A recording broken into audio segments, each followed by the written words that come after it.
Xo'p, Safiyani boshida tug'ruq paytida qiyinchilikda asoratda mayda qon tomirlar yorilib, subepiniy marhamatga qon quyilish bo'lgan. Shikoyatlar nima bo'lyapti hozir? Nasi? Kasha ichadi, icholmadi kecha. Kecha birdaniga boshlanib qoldimi yig'imiz? Ungacha orada tinch bo'ldimi? Yaxshi edim kecha. Pantagemlaring tugaganmi? Tugagan. Gematomamiz 60 dan 50 ga tushdi. Boshimiz zo'r, yaxshi o'zgardi-ku. Kecha oboro'da davinasi oshgandir, ko'rsatib olinglar. Oshmabdi. İçi buzilmadimi? İçi buzildi. Ha, ichi buzilib chekildi. Chunki bolani boshi yaxshi. Parhez buzib qo'ymadingizmi? Ayasi? İçi buzilib anaqa antibiotik olmadimi mabodo? Gripp bo'ladi. Chetda grippga dori. Grippga dori ichdi.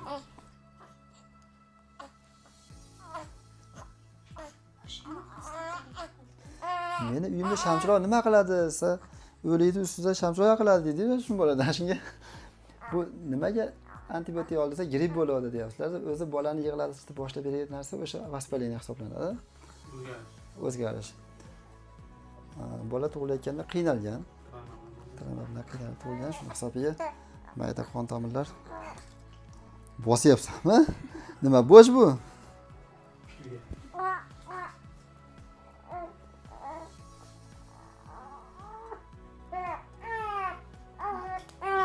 Kundan beri yozilmaydi. Bugun tish yozildi, ko'k.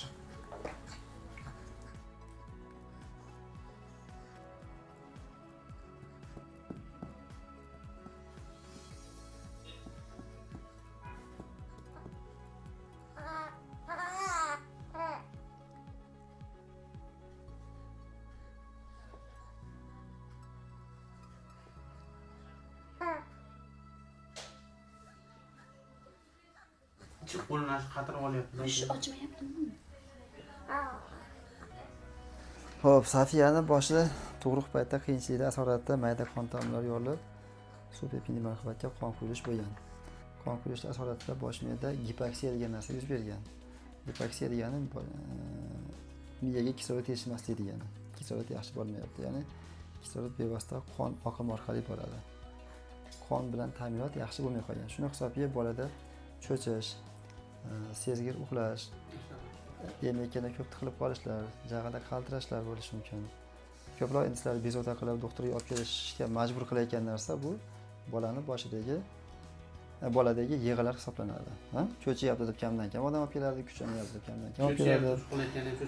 Ko'proq shu yig'layapti deb shikoyat qilasizlar.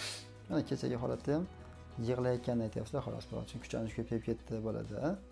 İchi o'tish paydo bo'lib qoldi deb uni hisobga olinmaydi. Yig'lab yubormadi. Ichaklarda og'riq ko'p bo'lyapti. Boshida unaqa suyuqlik miqdori ham kamayyapti.